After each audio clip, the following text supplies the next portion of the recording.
बढ़िया photo, HD quality.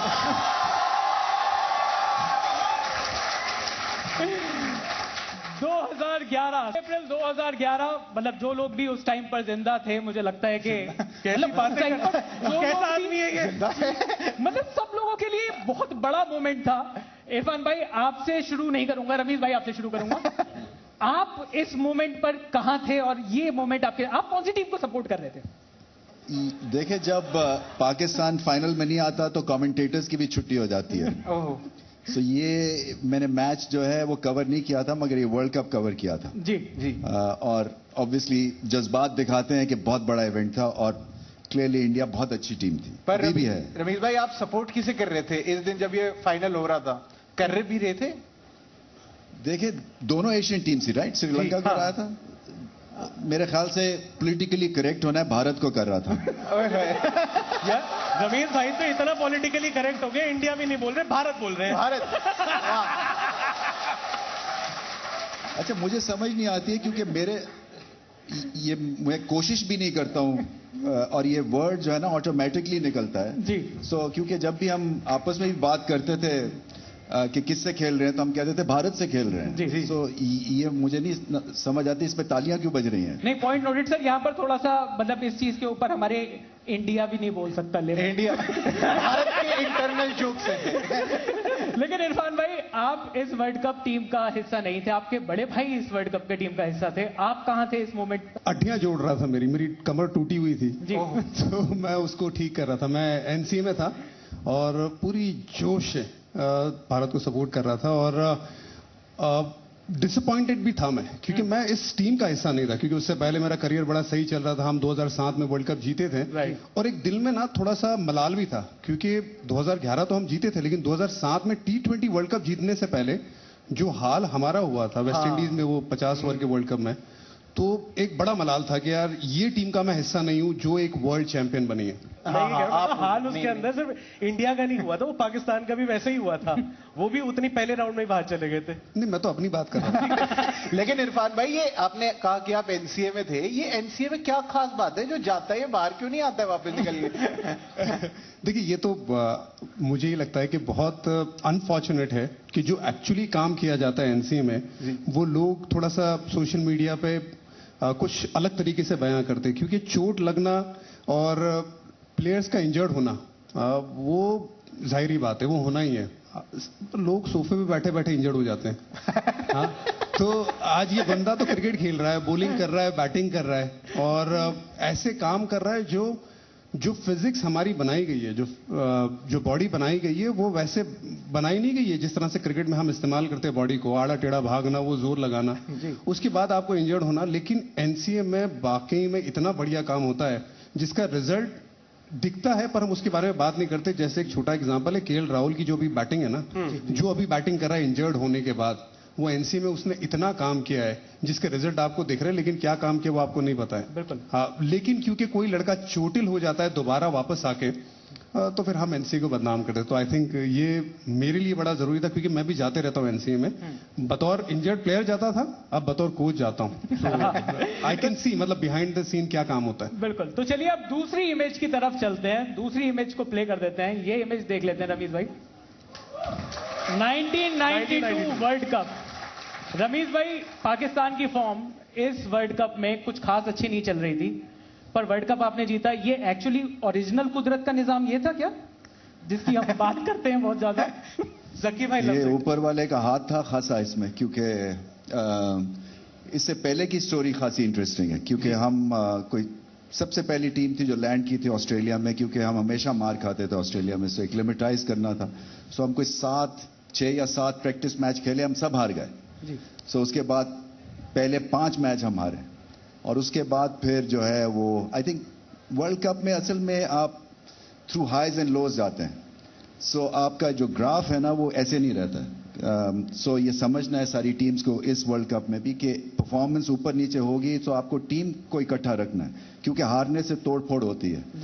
But हमारे हारने से तोड़फोड़ नहीं होती, क्योंकि हमारे पास जो थे बहुत ही एक जिसको कहते हैं पंजाबी में डाडा किस्म का कप्तान था। सो जिसकी वजह से जो है वो ड्रेसिंग रूम का माहौल ठीक रहा। तो कप्तान मतलब आपने 249 डिफेंड किए थे फाइनल में ऑस्ट्रेलिया ने मतलब यहाँ पे पाकिस्तान ने ऑस्ट्रेलिया के मैदान पर। तो जब सब लोग बात करते हैं कप्तान की, इमरान खान कप्तान की, तो उन्होंने जब आपने इतने रन बनाए और अब आपको डिफेंड करना है, तो उन्होंने क्या कहा आपको ड्रेसिंग रूम में जाकर कि सबसे पहले आपने घबराना नहीं है?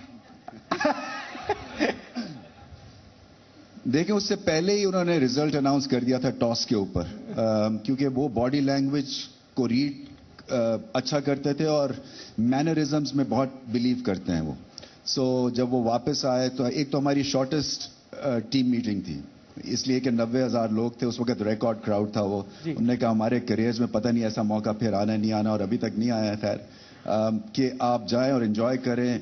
और दूसरा उन्होंने कहा कि ग्राहम गूच जो है वो नर्वस दिखे टॉस के ऊपर, तो ये मैच हम हार नहीं सकते हैं।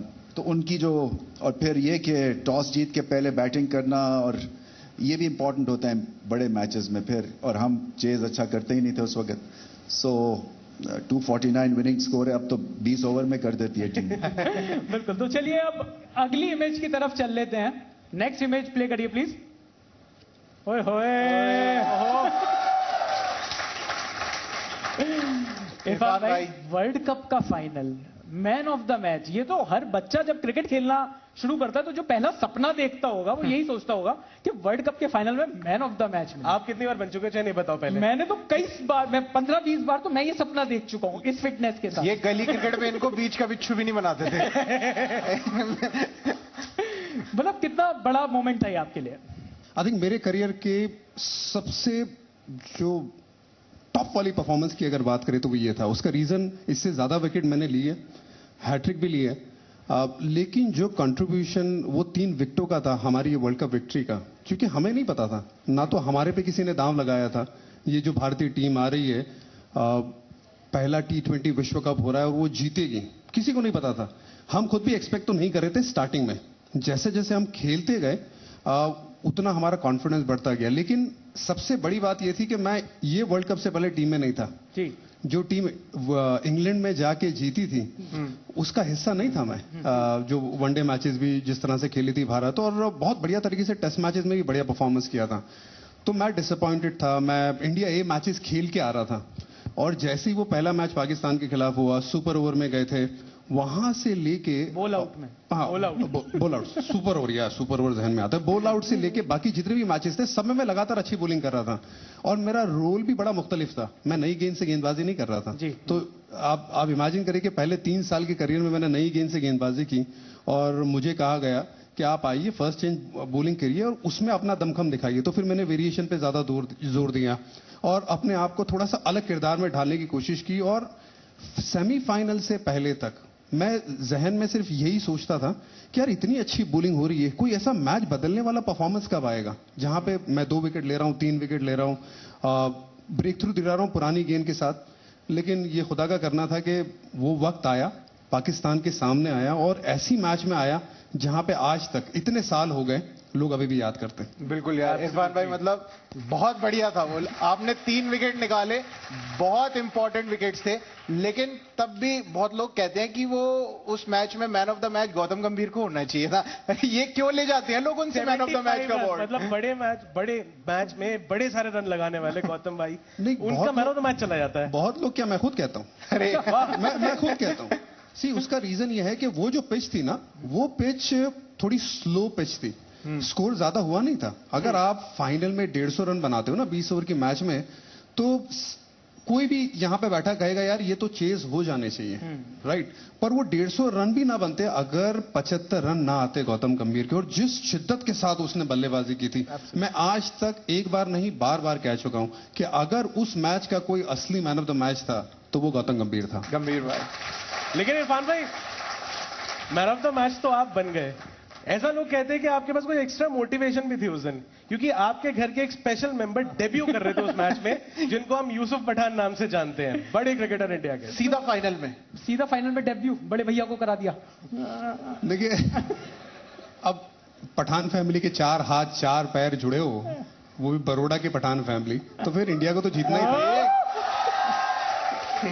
तो और बड़ा इंटरेस्टिंग है, वो कहते हैं ना कि पैर भारी हो जाते हैं, भाई के एक्चुअली पैर भारी थे उस मैच में, क्योंकि वैसे ही फाइनल का प्रेशर, और भाई साहब करीबन 4 से 5 किलोमीटर दौड़ लगा के आए थे जिम में, क्योंकि उन्हें नहीं पता था वो खेल रहे। सो जब आखिर में उन्हें पता चला जब वो खेलने वाले हैं, वो सीधा दौड़ते दौड़ते मेरे रूम में आके, भाई मेरे तो पैर भारी है और मैं खेल रहा हूं। मैं क्या बात है, क्योंकि हमें तो मीटिंग में पता ही नहीं था, क्योंकि वो बात ही नहीं हुई थी कि यूसुफ भाई खेलने वाले। लेकिन उसके बाद वो थोड़ा मसाज करना भाई को, भाई के पैर, ऐसा नहीं कि फिजियो हमारे पास नहीं थे, लेकिन भाई के हाथ लगते हैं ना तो फिर बंदा जल्दी फ्रेश होता है। और उसके बाद जो फ्रेशनेस के साथ भाई साहब गए, मोहम्मद आसिफ को वो पहली ओवर में ही सामने छक्का लगाया, उसने हमारी बल्लेबाजी की टोन को सेट किया। क्योंकि सहवाग का ना होना और यंग लड़की का खेलना, जिसने कभी इंटरनेशनल क्रिकेट ना खेला हो, एक तो उसको फाइनल का प्रेशर संभालना है, वो दूसरा सामने पता है कि पाकिस्तानी टीम है जिसमें मोहम्मद आसिफ उस वक्त के बढ़िया गेंदबाज हुआ करते थे, उनके सामने आपको जाके ना बेबाक अंदाज में खेलना है। तो आई थिंक वो जो शुरुआत थी जो भाई ने दी थी, आई थिंक उससे मैं आज तक प्राउड फील करता हूं, अपने 3 विकेट से भी ज्यादा शायद। वाह। तो चलिए अगली इमेज देख लेते हैं, रमीज भाई की बैटिंग। रमीज भाई, ये रमीज भाई कम सलीम मलिक ज्यादा लग रहे फोटो में। मुझे भी, मैंने भी कई बार क्रॉस चेक किया है। अल्लाह रहम करे। रमीज भाई आपकी फोटोज नहीं दिखाई दे रही। आपकी फोटोज 1992 में वर्ल्ड कप जीतने के बाद आप चले गए देखे कमरे में, मतलब सब लोगों की फोटोज दिखाई दे रही है, आपकी फोटोज कम दिखाई दे रही हैं। वो इसलिए कि मैंने सोवेनियर जब उठाया मिडिल स्टंप, तो वो सारे जो चैनल 9 वाले जो थे वो स्टंप ढूंढ रहे थे, क्योंकि उसमें कैमरा माइक रह गया था। ये सीरियस बात है।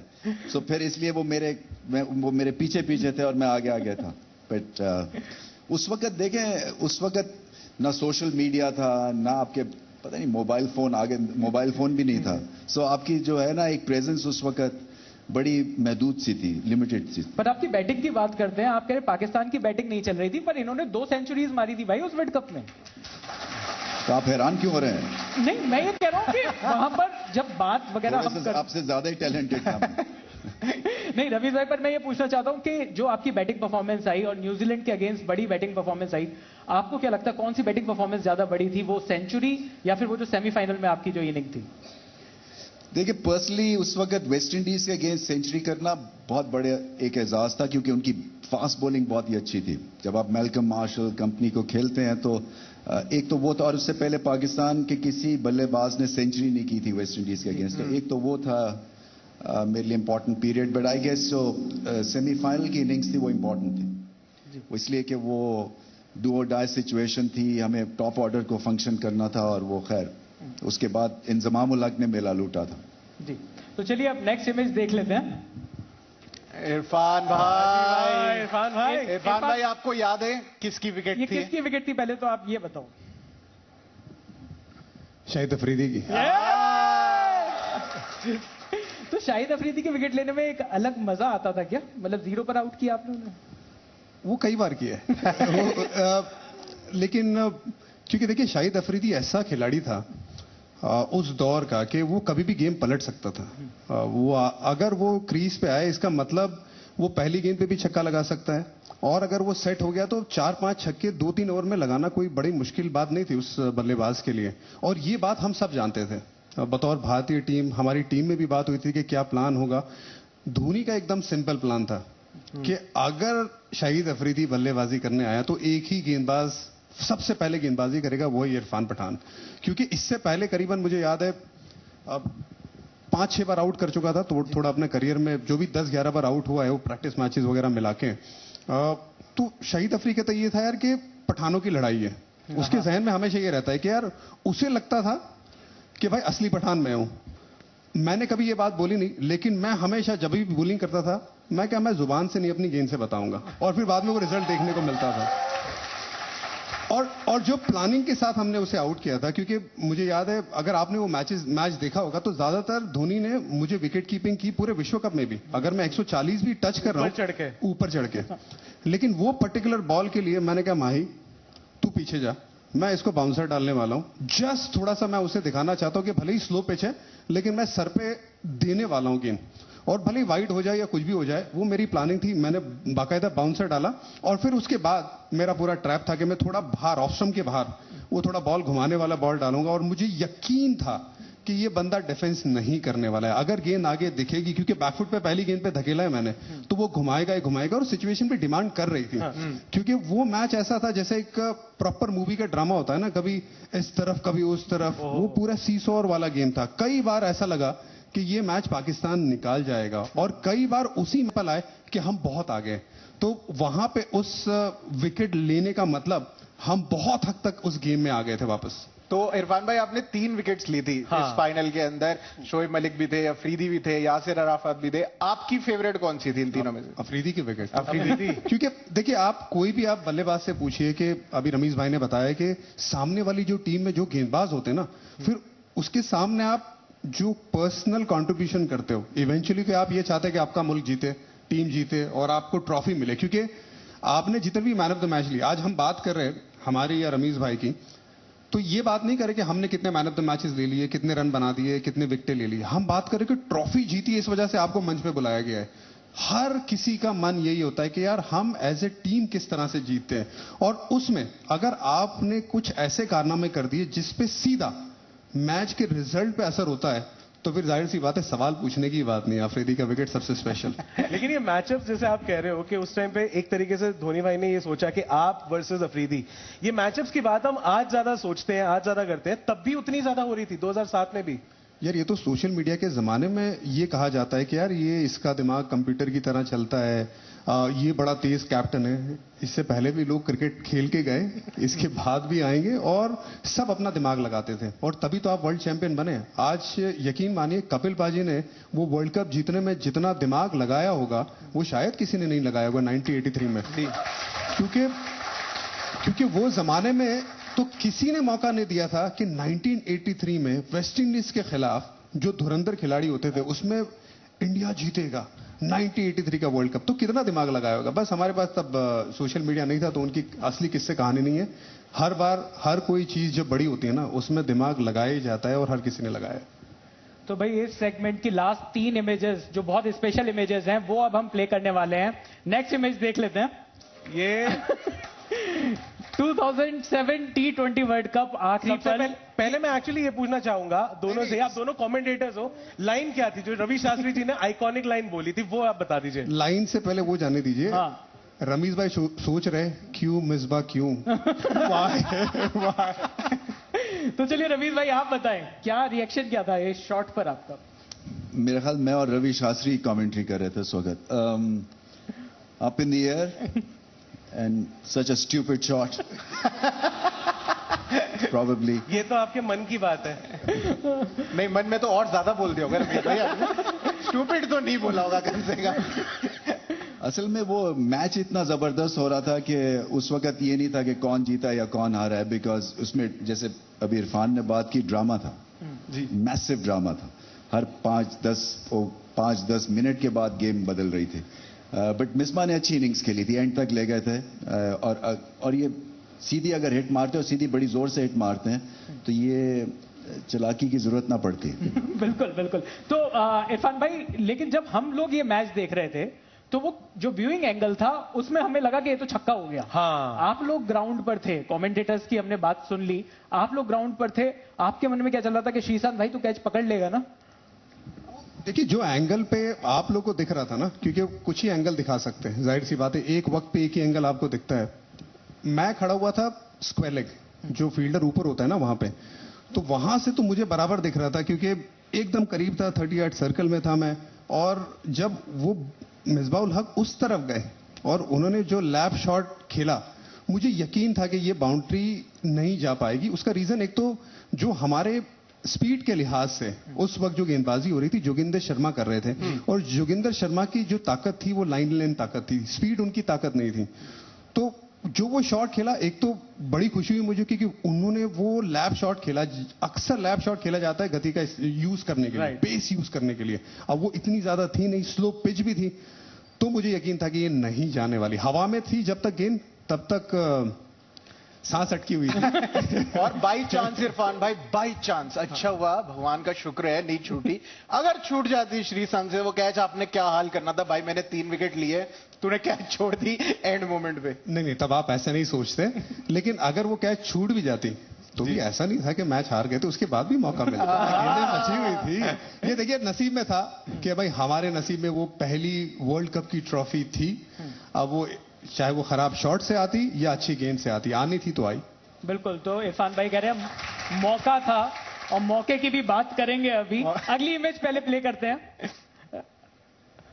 1992 वर्ल्ड कप लास्ट शॉट क्योंकि भी हमने दिखाया था वो विनिंग कैच जहां पर वो मैच खत्म हुआ, ये भी वही है। रमीज भाई आपने वो कैच पकड़ा था, तो जब ये वाला जो विनिंग मोमेंट था, आप कितना मुश्किल होता है जब आप लास्ट में, खैर यहां पर तो आप लगभग टीम मैच जीत ही गई थी यहां पर कितना मुश्किल होता है कि यार ये मेरे पास बॉल आ रही है, कितना बड़ा मोमेंट होता है जब आप उस बॉल के नीचे होते हो? तो देखिए पहले भी मैं बात कर चुका हूं, इमरान खान का आप कैच नहीं ड्रॉप कर सकते हैं क्योंकि वो सारी जिंदगी आपको रगड़ते रहेंगे। फिर डांट क्या पड़ती थी वैसे उनसे? डांट नहीं पड़ती थी, गालियां थी और गंदी गंदी, डांट नहीं थी।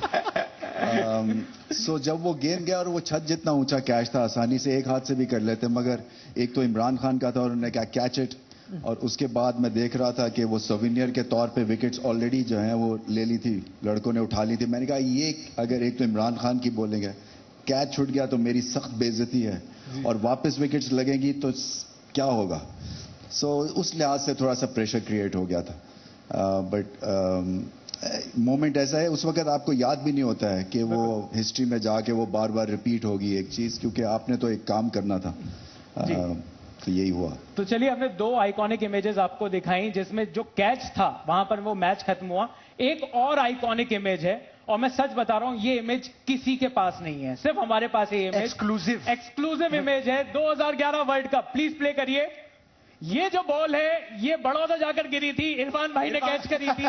ये हमारे पास एक्सक्लूसिव फुटेज है। और आप देखिए कितने अच्छे से उन्होंने हाथों के साथ बॉल पकड़ी है। और ये किसने फोटो बनाया, ये व्हाइट बॉल को रेड बॉल कर दिया, इतना भी तुम्हें भाई सच बताना, ये जो गया था ये बड़ौदा, आपने कैच पकड़ी ना, ये कैच कैसे पकड़ी आपने? भाई ये बॉल लाल भी ऐसे यार मैं इतनी अग्री जोर से कर भी मारी थी जाता, ना। मैं आपकी बात अग्री कर जाता बिल्कुल। ये अगर सफेद बॉल होती तो अरे मैं इरफान अग्री भाई, करता यार। ये बॉल इतनी जोर से मारी थी छक्के पे, वो लाल हो गई सर, लाल हो गई भाई। सफेद थी, इतनी तेज पड़ी उसको, वो लाल हो गई। आप हल्का सा हाथ से मार तो लाल हो जाता। वर्ल्ड कप 2011 का विनिंग मोमेंट कितना बड़ा मोमेंट है ये इंडियन क्रिकेट के लिए?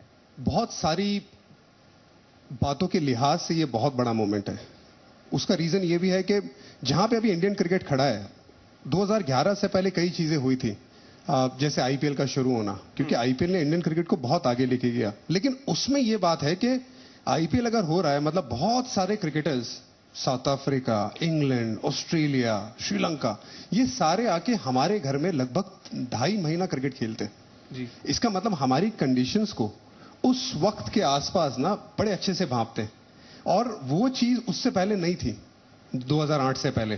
तो ये जो बिल्डअप था उस वर्ल्ड कप के लिए, तो सबसे बड़ा चैलेंज यही था, एक तो आपको हैंडल करना है प्रेशर कि अपने मुल्क में ये वर्ल्ड कप हो रहा है, और उसके बाद जो कंडीशन के लिए भांप रहे बाकी लड़के जो आके खेल रहे हैं, चाहे वो पाकिस्तान हो, अच्छी अच्छी टीम हो, श्रीलंका भी उस वक्त जबरदस्त टीम हुआ करती थी, इन सबको उससे भी मात देना है। तो मेरे हिसाब से उस लिहाज से भी ये बहुत ज्यादा जद्दोजहद के बाद हमें ये वर्ल्ड कप विक्ट्री मिली थी, क्योंकि कई गेम्स ऐसी थी जिसमें हमें आसानी से जीत नहीं मिली थी। इंग्लैंड का मुकाबला याद होगा, टाई हुआ था, आखिर तक वो लड़े थे।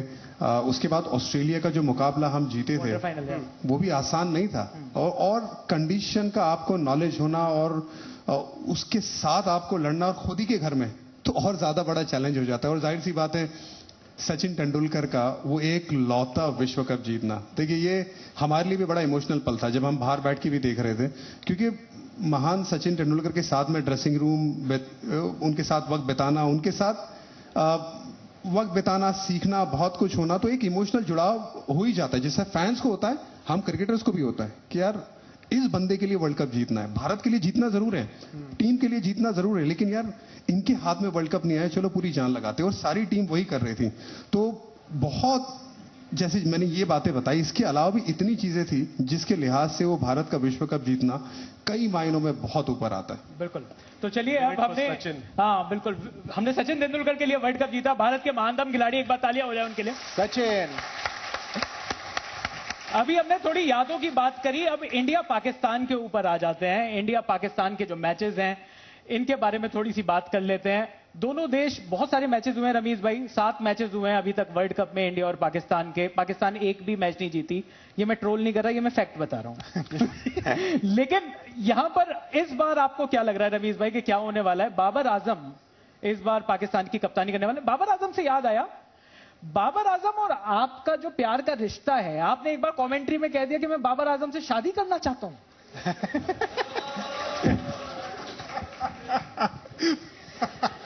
देखिए वो अंग्रेजी में कमेंट्री थी, उसके अगर आप उर्दू या हिंदी के मायने करेंगे तो कुछ ऐसा ही साउंड करेगा वो। सो मैंने कहा I love him to bits, क्योंकि मैं इतनी तारीफें कर रहा था उसकी। सो वहां से ये बात चली थी। और बट आपने कहा I want to marry him. वैसे पठान लोग बदनाम है, लेकिन मैं आपको बता दूं, मुझे रमीज भाई पे पहली बार शक हुआ था जब हम ढाका में थे 2012 में। तो मैं बड़ी मेहनत करके आया था, मैं बहुत फिटनेस करके आया था, ट्रेनिंग वेनिंग करके। तो वाकई में ना मैं पूरा मतलब मेरी कमर सुकड़ गई थी, किसी ने नजर नहीं डाली मेरी कमर पे। रमीज भाई कमेंट्री कर रहे थे, इंडिया पाकिस्तान का मैच था, उससे पहले कहते अरे इरफान तेरी कमर बड़ी पतली हो गई, बिल्कुल माधुरी लग रहा है। मैं क्या रमीज भाई। और ये ग्राउंड की बात है, ये ढाका, पता नहीं आपको याद है नहीं याद है। तो आज जब मिले मुझे, तो मैंने आते ही, जब मैं बहुत वक्त के बाद इनसे मिला, तो मैंने कहा कि आपको देख के मुझे माधुरी दीक्षित की याद आ गई। आज ही की बात है। तो पहली बार तब शक हुआ था, और यकीन में वो तब बदला जब मैंने इनका स्टेटमेंट देखा। लेकिन बाबर से आपको प्यार है, ये बात तो सच है।